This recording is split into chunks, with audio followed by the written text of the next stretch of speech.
The telegram arrived on a Tuesday morning in March of 1882, and Jake Morrison's hands shook so badly, he nearly dropped it into the water trough outside the general store in Abilene, Kansas. She was coming at last, his bride-to-be, the woman he had courted through letters for 8 long months, and she would arrive on the afternoon train in exactly 1 week. Jake had been working the cattle ranch 5 miles outside of town since he was 16 years old, and now at 24, he had saved enough money to buy a small piece of land and build a modest house with his own 2 hands. The house stood ready, the furniture he had ordered from the catalog waited inside, and hanging in his wardrobe was the one good suit he had purchased 3 months ago in anticipation of this very day. It was a fine dark blue wool suit with a vest, the nicest thing he had ever owned, and he had touched it only once since bringing it home, just to make sure the moths had not gotten to it. Sarah Jane Fletcher was 22 years old and lived in Boston with her aunt, and uncle after her parents had died in a fire when she was 17. Her cousin Margaret had married a man from Kansas and moved west 2 years ago, and it was Margaret who had shown Jake's letter to Sarah Jane when he had advertised for a wife in the Boston newspaper. He had been honest in his letter, describing himself as a hardworking ranch hand with brown hair, green eyes, standing just over 6 feet tall, with dreams of owning his own cattle operation someday. He had not exaggerated his prospects or made promises he could not keep. Sarah Jane's letters back to him had been thoughtful and intelligent, filled with observations about books she had read and questions about life in Kansas. She had sent him a photograph, and he had stared at it so many times he had memorized every detail of her face. The dark hair pinned up in an elaborate style, the serious gray eyes, the hint of a smile at the corners of her mouth. She was beautiful, but more than that. Her words on paper had revealed a woman of substance and courage, willing to leave behind everything she knew for the possibility of a new life. The week passed in a blur of nervous preparation. Jake scrubbed the house from top to bottom, arranged and rearranged the furniture, picked wildflowers and put them in jars on the kitchen table, then threw them out when they wilted and picked fresh ones.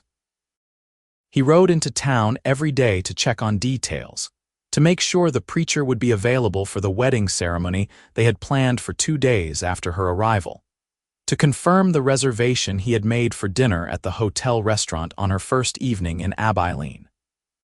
On the morning of her arrival, Jake woke before dawn and could not get back to sleep. He fed the horses, mucked out the stalls, repaired a section of fence that did not really need repairing, and bathed in the creek even though it was still cold enough to make his teeth chatter.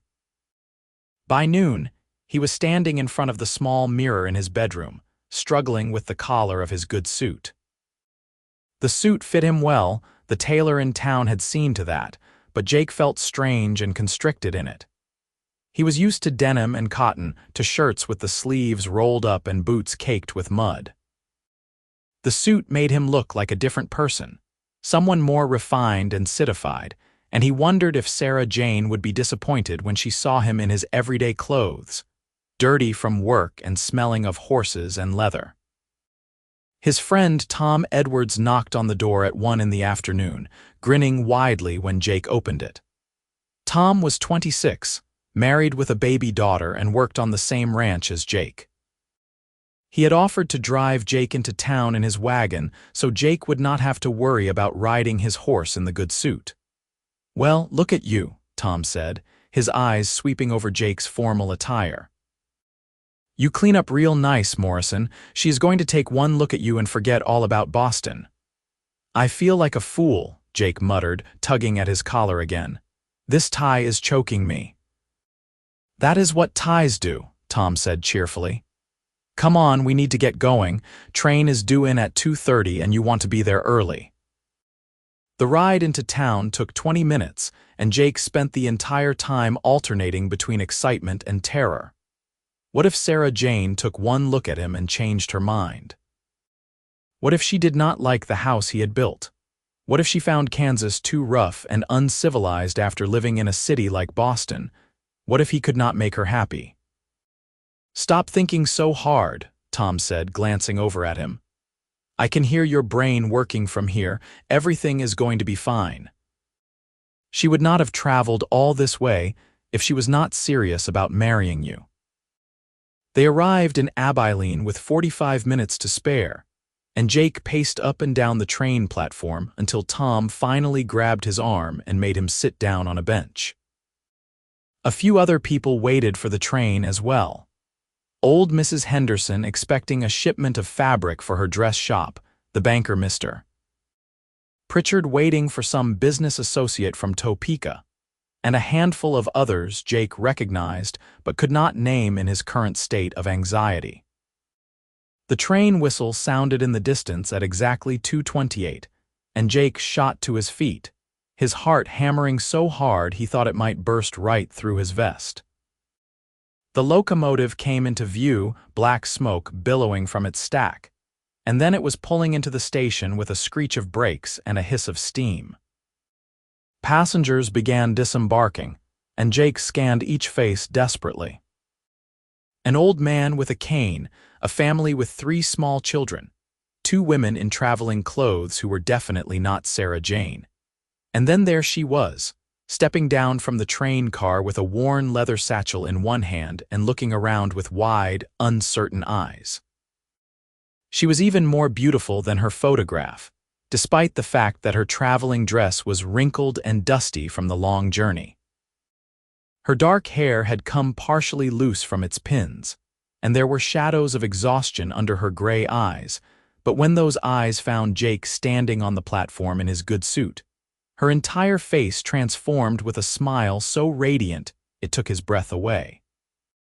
"Jake," she said, her voice soft and a little uncertain as she walked toward him. "Sarah Jane," he managed, and then she was standing right in front of him, and he could smell the faint scent of lavender that clung to her despite the long train ride. Up close, he could see the dusting of freckles across her nose, the way her eyes tilted up slightly at the corners, the fullness of her lower lip. "You look very handsome," she said, her gaze traveling over his suit. "I was worried I would not recognize you from your description, but I would have known you anywhere." Jake felt his face flush hot. "This is my good suit," he said awkwardly. "I have been saving it for today.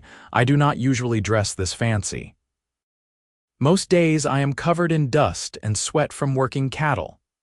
Sarah Jane laughed, a light, musical sound that made something in Jake's chest loosen and warm. "I did not expect you to wear a suit every day, Jake. I know what ranch work entails. My cousin Margaret has told me all about life out here." "Let me take your bag," Jake said, reaching for the satchel. His hand brushed hers, and he felt a jolt of electricity at the contact. She let him take the bag, and he noticed another larger trunk being unloaded from the baggage car. "Is that yours as well?" "Yes, all my worldly possessions," she said with a rueful smile. "It is not much, but I could not bring everything from Boston." Tom appeared at Jake's elbow, grinning. "You must be Miss Fletcher." "I am Tom Edwards, Jake's friend and the man who has been listening to him talk about nothing but you for the past 8 months. "It is wonderful to meet you," Sarah Jane said, shaking Tom's hand. "And please call me Sarah." They collected her trunk, and Tom loaded it into the back of his wagon while Jake helped Sarah climb up onto the seat. He settled beside her, acutely aware of the warmth of her arm pressed against his in the confined space. She smelled like lavender and something else, something sweet that he could not identify, but that made him want to lean closer. "I have a room reserved for you at the hotel," Jake said as Tom climbed up and took the reins. "I thought you might want to rest and freshen up after your journey. I made a reservation for dinner at the hotel restaurant at 6, if that suits you. And then tomorrow, I thought I could show you the house I built." "The house I built for us," he corrected, his face heating again. Sarah turned to look at him, her expression soft. "That sounds perfect, But Jake, you did not have to go to all this trouble. I know hotels are expensive. I wanted everything to be right for your first days here, Jake said. I wanted you to feel welcome and cared for. I already do, Sarah said quietly, and when she smiled at him again, Jake felt like he could take on the world. Tom dropped them off at the hotel with a promise to return at 5:45 to escort them to dinner. Jake carried Sarah's trunk up to her room, a small but clean space on the second floor with a view of the main street. He set the trunk down and stood awkwardly by the door, suddenly unsure of what to say or do. I will let you rest, he said. I will be back at 6. Jake, wait, Sarah said, and he paused with his hand on the doorknob. She crossed the room to stand in front of him, her eyes searching his face. I want you to know that I am very happy to be here. I know this is a big change and we are still practically strangers, but I have a good feeling about this, about us. So do I, Jake said, his voice rough with emotion. I will do everything I can to make you happy, Sarah, I promise you that. She reached out and touched his hand, her fingers light and warm. I believe you, she said simply. Jake left the hotel feeling like he was walking on air. He went back to his small room above the general store, where he had been staying for the past few nights to give Sarah privacy at the house, and changed out of his good suit and into his regular clothes. The denim pants and cotton shirt felt comfortable and familiar, but he found himself missing the way Sarah had looked at him in the suit, the admiration in her eyes when she had called him handsome. At 5:45, Jake returned to the hotel, freshly shaved and wearing the suit once more. He knocked on Sarah's door, and when she opened it, he was struck anew by her beauty. She had changed into a deep green dress that brought out the color in her eyes, and her hair was pinned up neatly once more. She looked elegant and refined, and Jake felt a fresh wave of inadequacy wash over him. You look beautiful, he said, the words tumbling out before he could stop them. Thank you, Sarah said, her cheeks pinking slightly. And you look very handsome in that suit. It fits you perfectly. They walked down to the restaurant together, and Jake was acutely aware of every eye that turned to watch them.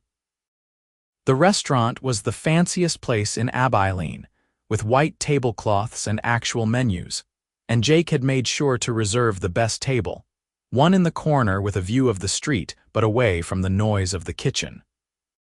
Dinner was both wonderful and terrifying. Jake was so nervous he could barely taste the steak he had ordered, but Sarah seemed relaxed and happy, asking him questions about the ranch, about his work, about the town, and the people who lived there. She told him about Boston, about her life with her aunt and uncle, about her parents, and how much she still missed them even after 5 years.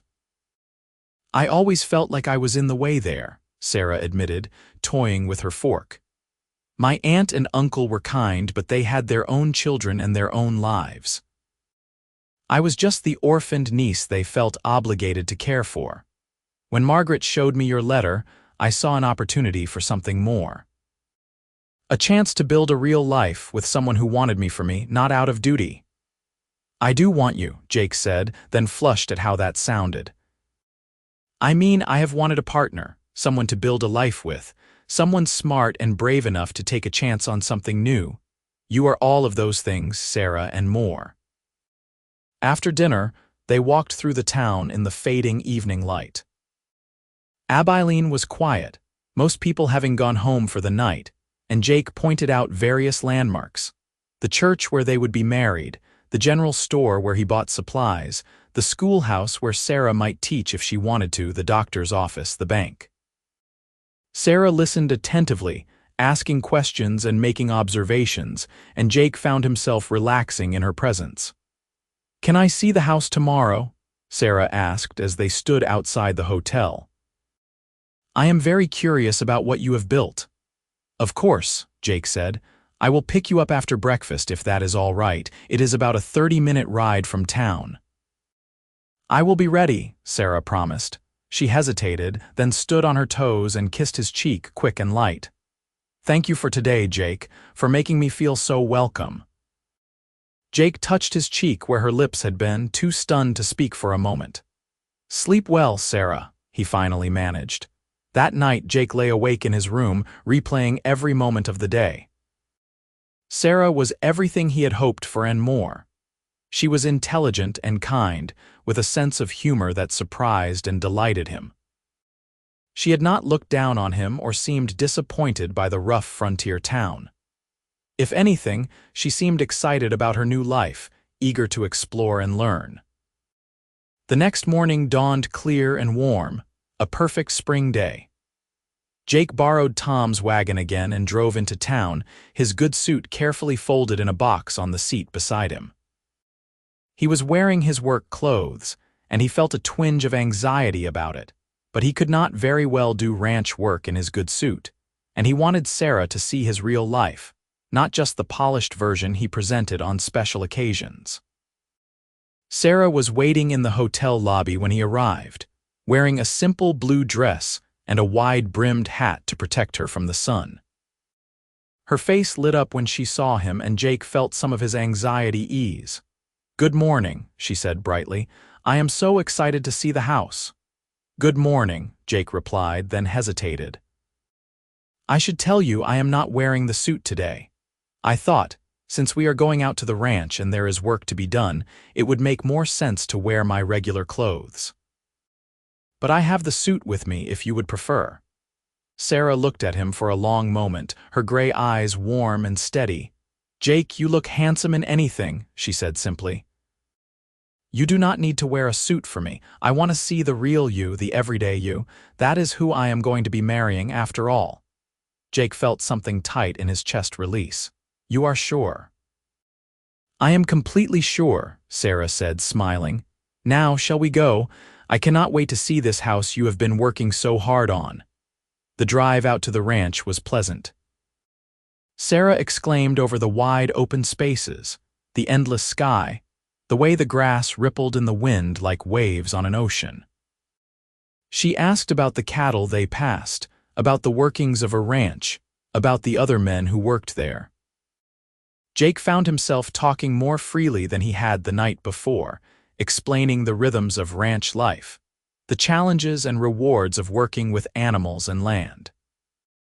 When they crested the final hill and the house came into view, Jake held his breath, waiting for Sarah's reaction. It was a small house, just 4 rooms, built from timber and stone with a wide front porch and a sloping roof. It was not fancy, but Jake had put his heart into every nail and board, and he was proud of what he had created. "Oh, Jake," Sarah breathed, her hand flying to her mouth. "It is beautiful." "You built this yourself." Tom helped with the roof, and some of the other men from the ranch helped raise the walls, Jake admitted, "but I did most of it. I wanted to make sure it was solid and well-built, a place that would last." He helped Sarah down from the wagon and led her up to the porch. His hands were shaking again as he opened the door and ushered her inside.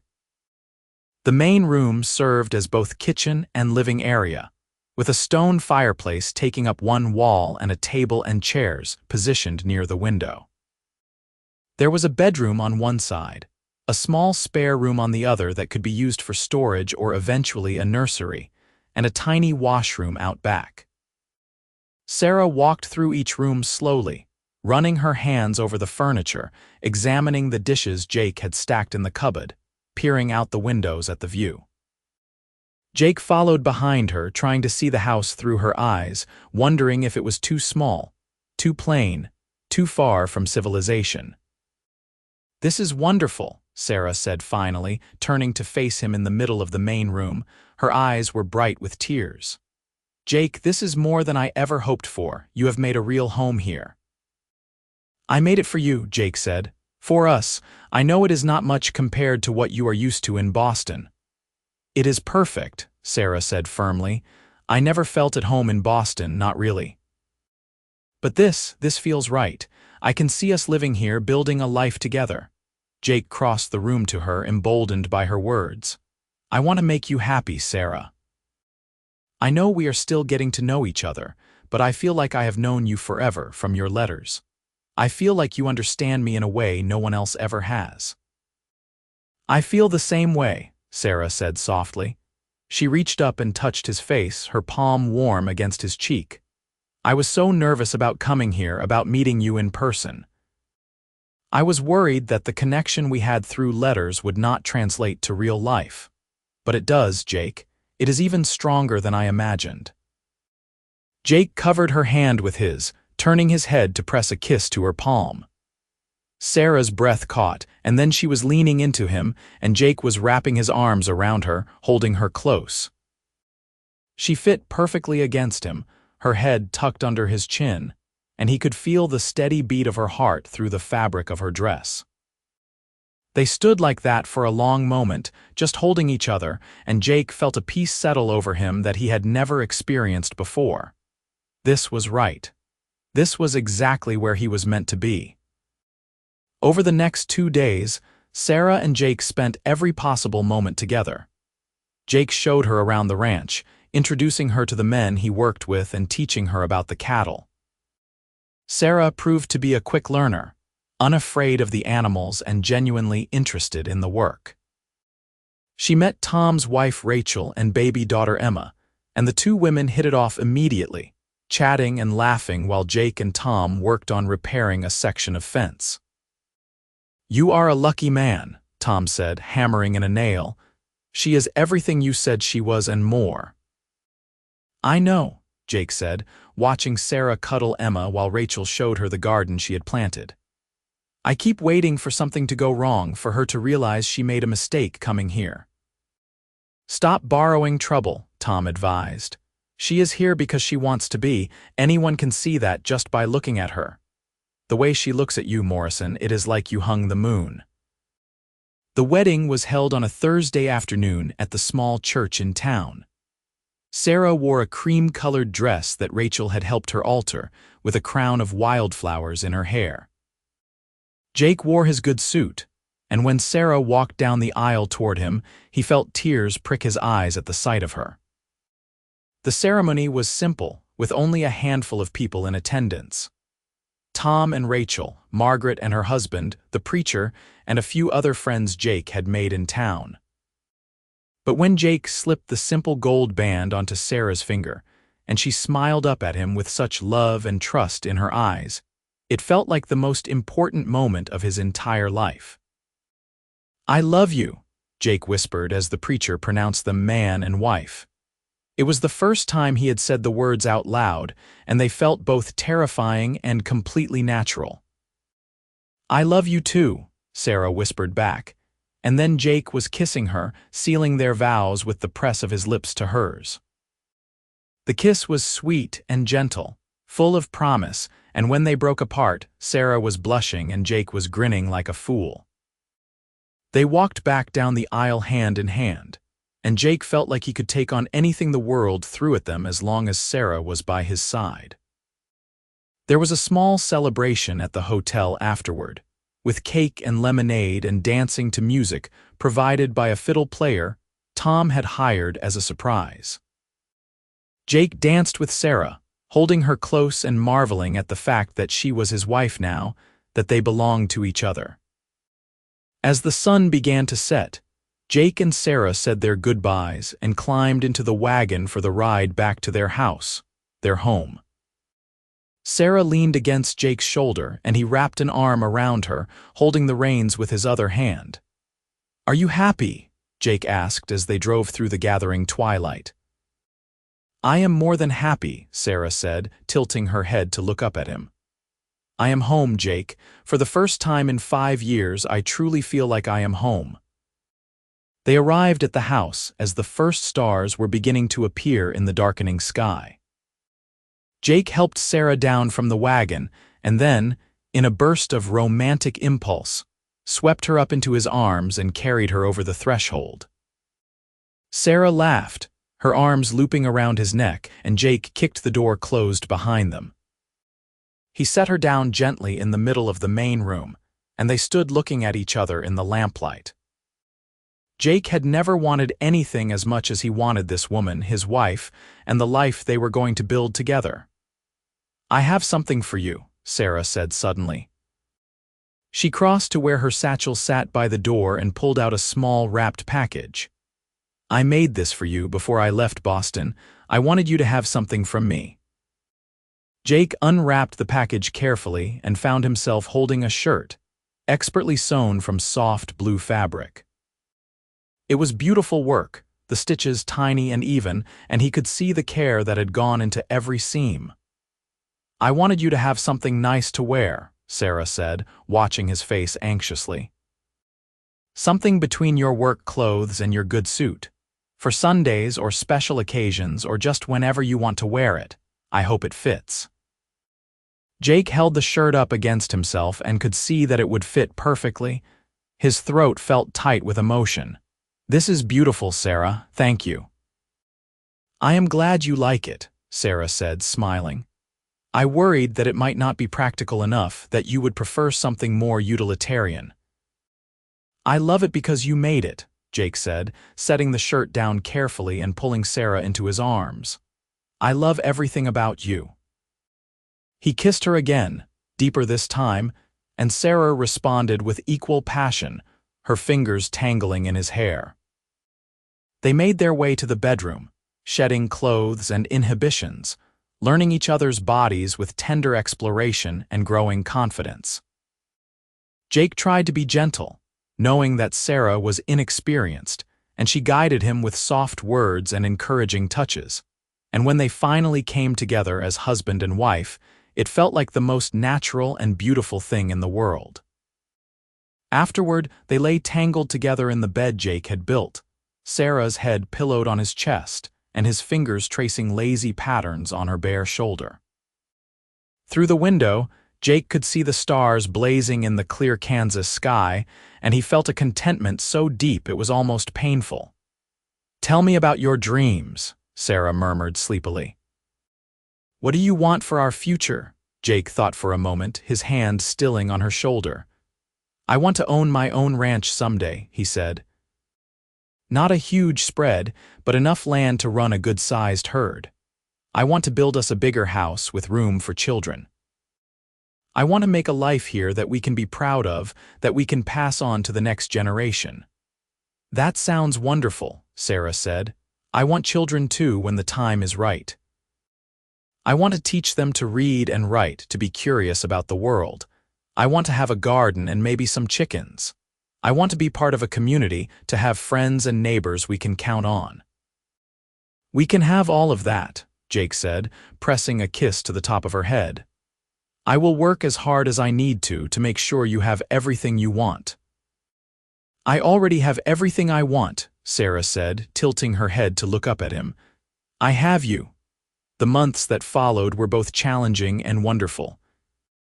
Sarah adapted to ranch life with impressive determination, learning to cook on the wood stove, to preserve vegetables for the winter, to mend clothes and tend to the small garden she planted behind the house. Jake continued working on the ranch, and in his spare time he worked on improving their property, building a barn for the 2 horses they owned and a chicken coop for the hens Sarah had bought in town. They developed rhythms and routines, learning to work together and communicate through both words and silence. In the evenings, they would sit on the porch and watch the sunset, talking about their days or simply enjoying each other's company. On Sundays, they attended church in town and often had dinner with Tom and Rachel and baby Emma. Jake found that he did not wear his good suit very often. After the wedding, it went back into the wardrobe, saved for special occasions that came along only rarely. Most days he wore his work clothes, and on Sundays he wore the blue shirt Sarah had made for him, which quickly became his favorite piece of clothing. One Sunday afternoon, about 6 months after their wedding, Sarah caught Jake looking at himself in the mirror, smoothing down the blue shirt and frowning slightly. "What is wrong?" she asked, coming to stand beside him. "I was just thinking that I should probably wear the suit to church," Jake said. "This shirt is nice, but it is not as formal as the suit, and I want people to see that I respect you, that I am not just some rough cowboy who cannot clean up properly." Sarah took his face in her hands, making him look at her. "Jake Morrison, you listen to me," she said firmly. "You look handsome in anything. You look handsome in this shirt, you look handsome in your work clothes, you look handsome in that suit. But what matters to me is not what you are wearing. What matters is the man you are, kind, hardworking, loving, devoted. That is what I see when I look at you, not the clothes on your back." Jake felt his eyes burn with tears. "I just want to be good enough for you," he said roughly. "You are more than good enough," Sarah said, her voice soft but certain. "You are everything I need and more, do not ever doubt that." Jake pulled her into his arms, holding her tight. "I love you so much," he said into her hair, "more than I ever thought it was possible to love someone." "I love you too," Sarah said, her arms wrapped around his waist. "Now, shall we go to church in this lovely blue shirt, or shall we stay home and I can show you exactly how handsome I think you are?" Jake laughed, the tension draining out of him. "Church first," he said, "then I will take you up on that offer." As summer turned to fall and fall to winter, Jake and Sarah's love deepened and grew. They had their disagreements, of course, moments of frustration or misunderstanding, but they learned to talk through their problems and compromise. Sarah missed Boston sometimes, missed the cultural opportunities and the convenience of city life, but she never regretted her decision to come west. Jake still felt moments of insecurity, wondering if he could truly give Sarah the life she deserved, but Sarah's steadfast love and belief in him helped quiet those doubts. In the spring of 1883, Sarah discovered she was pregnant. Jake was overjoyed and terrified in equal measure, fussing over Sarah until she finally had to tell him to stop treating her like she was made of glass. The pregnancy was relatively easy, and Sarah continued to do light work around the house and garden, though Jake insisted on doing all the heavy lifting. Their son was born on a cold November morning, with Rachel serving as midwife.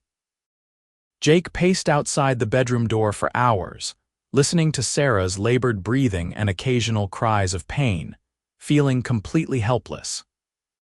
When Rachel finally emerged with a squalling bundle wrapped in blankets, Jake's knees nearly gave out with relief.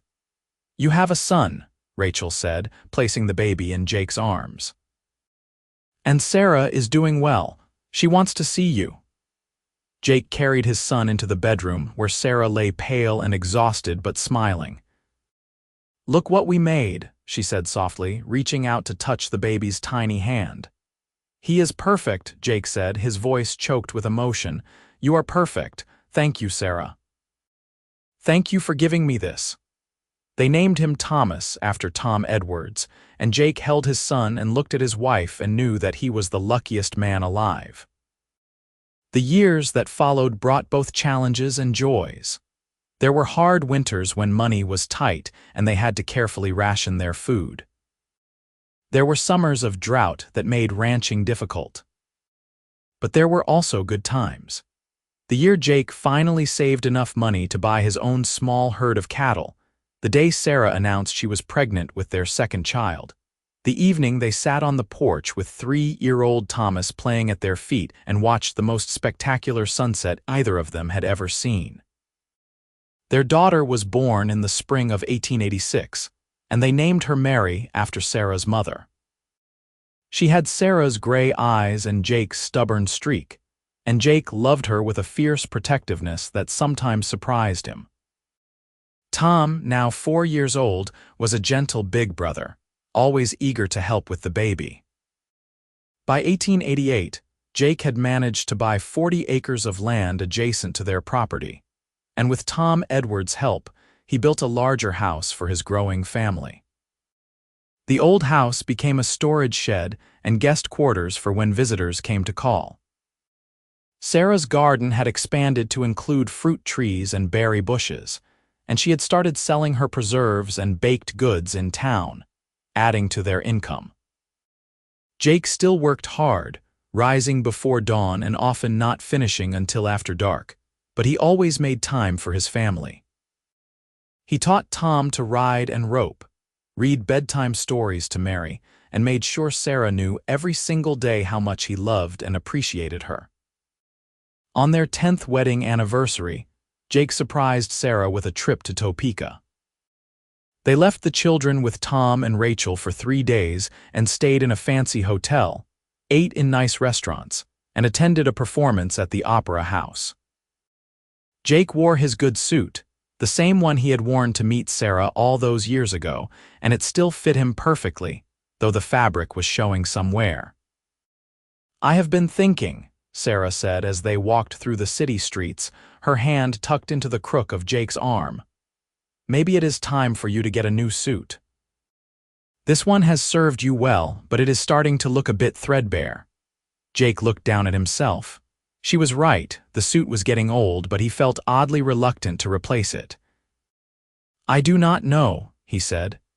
"This is the suit I wore when I met you at the train station, the suit I wore when we got married. It feels important somehow." Sarah stopped walking and turned to face him, her expression tender.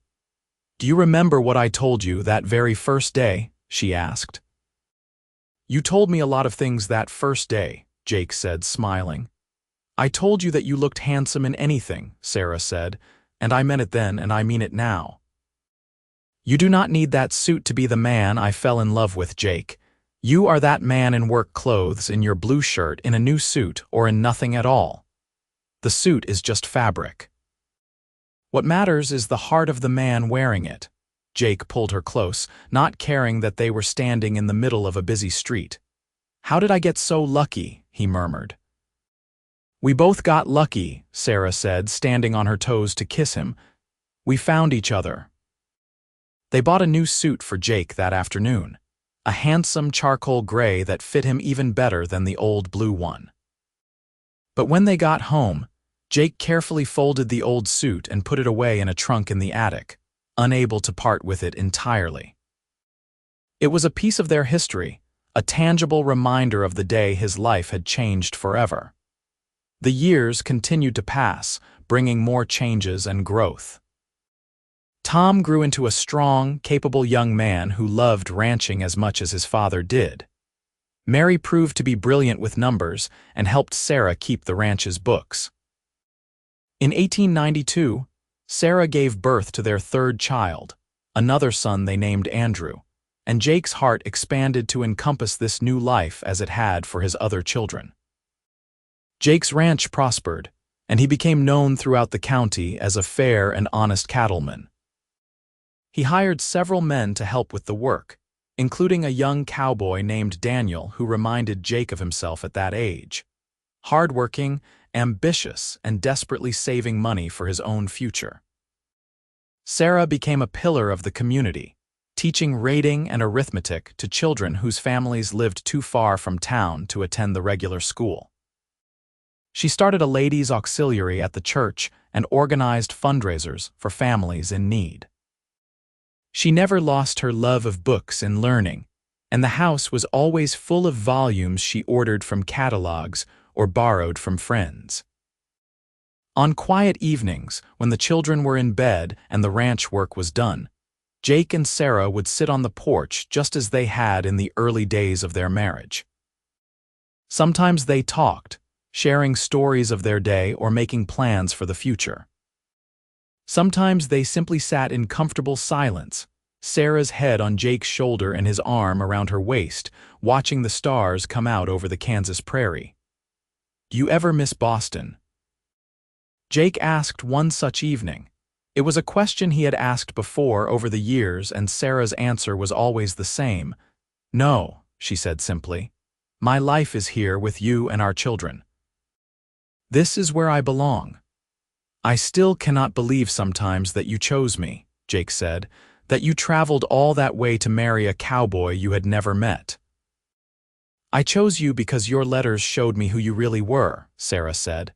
"Honest, hardworking, kind, and genuine. And when I met you in person, you were exactly as I hoped, better even."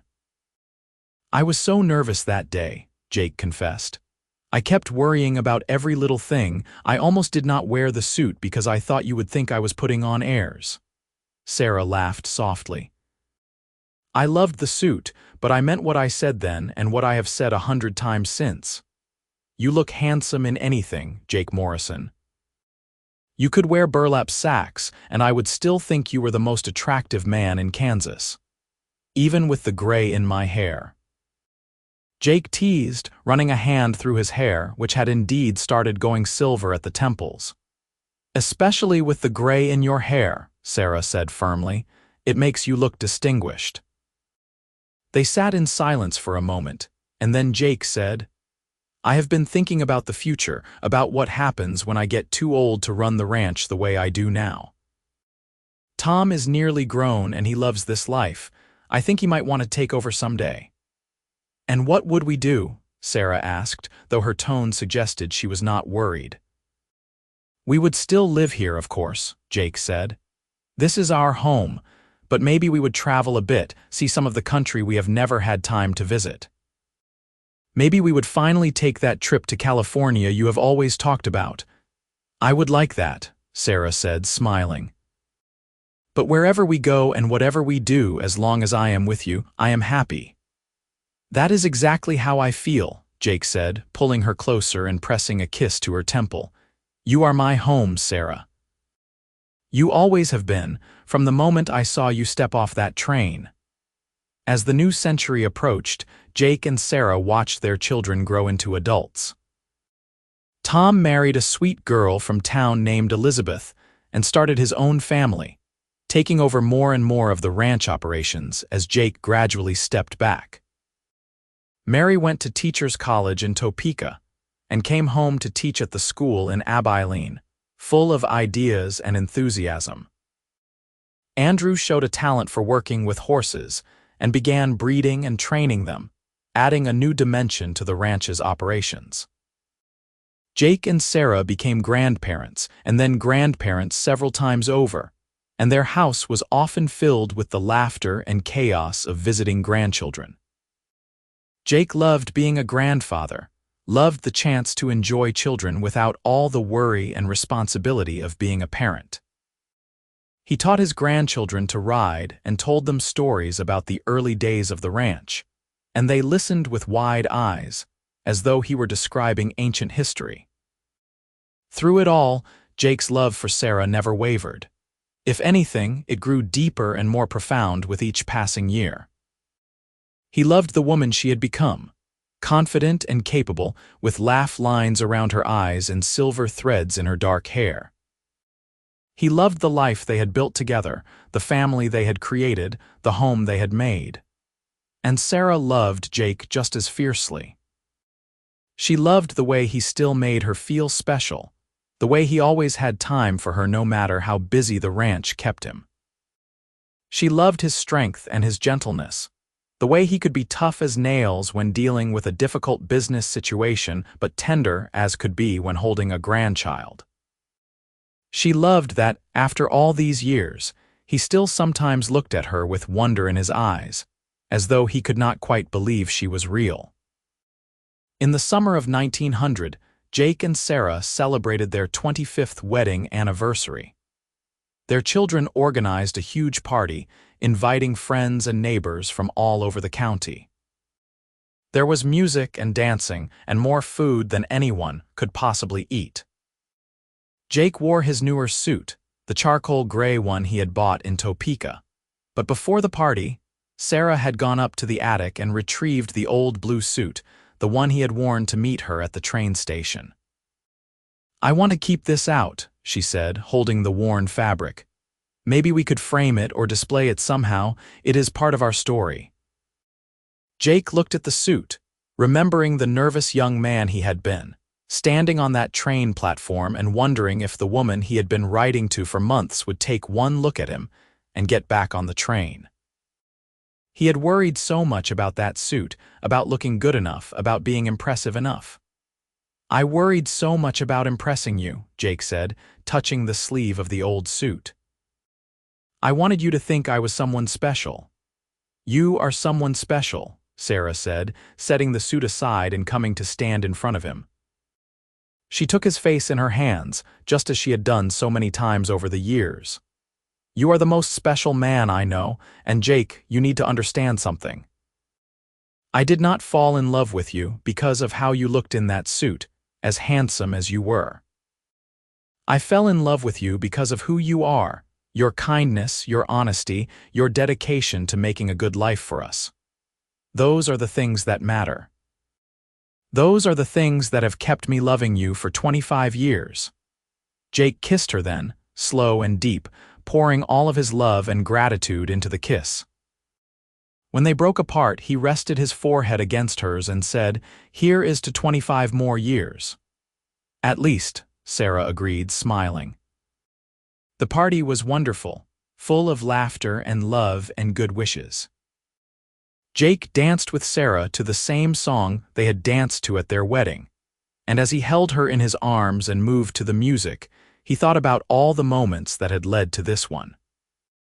The nervous decision to advertise for a wife, the months of letter writing, the day at the train station when Sarah had stepped off the train and smiled at him, the simple wedding ceremony, the births of their children, the challenges overcome and the joys celebrated.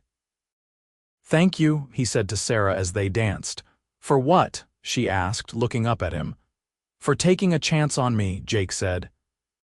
"For coming all the way from Boston to marry a cowboy you had never met. For building this life with me. For loving me even when I did not think I deserved it." "You have always deserved it," Sarah said firmly. "And I would make the same choice again in a heartbeat. You are my great adventure, Jake Morrison. You are my love story." As the years continued on, Jake and Sarah grew older together, their bodies slowing but their love never diminishing. They took that trip to California they had talked about and several others besides, but they always came back to Kansas, to the ranch, to the home they had built together. Jake finally retired completely from active ranch work when he was in his 60s, turning over full control to Tom and focusing his energy on his horses and his grandchildren. Sarah slowed down as well, though she continued to read voraciously and never missed a Sunday church service. On their 50th wedding anniversary in 1934, their entire extended family gathered at the ranch. There were children and grandchildren, and even a few great-grandchildren, filling every room of the house and spilling out onto the porch and lawn. Jake and Sarah sat in places of honor, holding hands and watching the chaos with contentment. 50 years, Sarah said, shaking her head in wonder. Where did the time go? It went into building all of this, Jake said, gesturing at the family surrounding them, into creating a life worth living. Do you have any regrets? Sarah asked, a question she had never asked before. Jake thought for a long moment, then shook his head. Not a single one, he said. Every choice I made led me to you, and that makes every one of them worthwhile. I feel the same way, Sarah said, squeezing his hand. I am so grateful I found your letter in that newspaper all those years ago. I am so grateful I had the courage to answer it. As the sun set over the Kansas prairie that evening, casting long shadows and painting the sky in shades of orange and pink and purple, Jake and Sarah sat together just as they had countless times over the past 50 years. Their bodies were older, their hair completely gray, their faces lined with wrinkles, but when they looked at each other, they saw the same people they had been on that spring day in 1884 when Sarah had stepped off the train. You still look handsome, Sarah said suddenly, and Jake laughed. I am an old man, he protested. You are my handsome old man, Sarah corrected, and I meant what I said all those years ago. You look handsome in anything. In that old blue suit, in your work clothes, in your Sunday best, and even in your nightshirt. It is not the clothes, Jake, it never was. It is you. Jake raised her hand to his lips and kissed her knuckles, feeling the same rush of love and gratitude he had felt on the day they married. I love you, Sarah Jane Morrison, he said. I have loved you every day of these 50 years, and I will love you for whatever time we have left. And I love you, Sarah said, leaning into him. My cowboy, my husband, my home. They sat together in the fading light, surrounded by the life they had built and the love they had nurtured for half a century. The old blue suit was long gone now, worn away by time and moths despite Sarah's best efforts to preserve it. But it did not matter. Jake had learned long ago that Sarah's words were true. He did not need a suit or fancy clothes to be worthy of her love. He just needed to be himself, honest, hardworking, devoted, and true. And he had been all of those things, every single day for 50 years. As twilight deepened into night and the stars began to appear overhead, Jake and Sarah remained on the porch, holding hands and watching the heavens. Their children and grandchildren had gone inside, respecting the couple's need for a quiet moment together. "Do you remember what we used to dream about in those early days?" Sarah asked softly. "We dreamed about all of this," Jake said, gesturing at the ranch, the house, the land stretching out before them. "We dreamed about a family, a home, a life built on love and hard work. And we got it all, Sarah. Every single thing we dreamed of, we made it real." "We did," Sarah agreed. "Together." "Together," Jake echoed, "always together." They sat in peaceful silence, two people who had spent half a century learning to read each other's thoughts and finish each other's sentences. They had weathered every storm together, celebrated every joy together, and built a legacy that would continue long after they were gone. As the moon rose over the prairie, full and bright, Jake thought about that young man in the blue suit, so nervous and hopeful, waiting on a train platform for a woman he had never met. He thought about Sarah, brave and determined, stepping off that train and into an unknown future. He thought about all the moments between then and now, the small everyday moments and the big life-changing ones, and he knew that he would not trade a single one. "Thank you for loving me," Jake said quietly. "Thank you for seeing past the suit and the nervousness and believing in the man I could be." "Thank you for being exactly that man," Sarah replied. "Thank you for every single day of these 50 years. Thank you for building this beautiful life with me." They kissed, slow and sweet, a kiss between two people who had spent a lifetime learning how to love each other. And as they finally stood and walked into the house together, their hands still clasped, Jake knew that this was what true success looked like. Not wealth or fame or power, but love. Enduring, steadfast, unconditional love. The kind of love that says you look handsome in anything and means it every single time.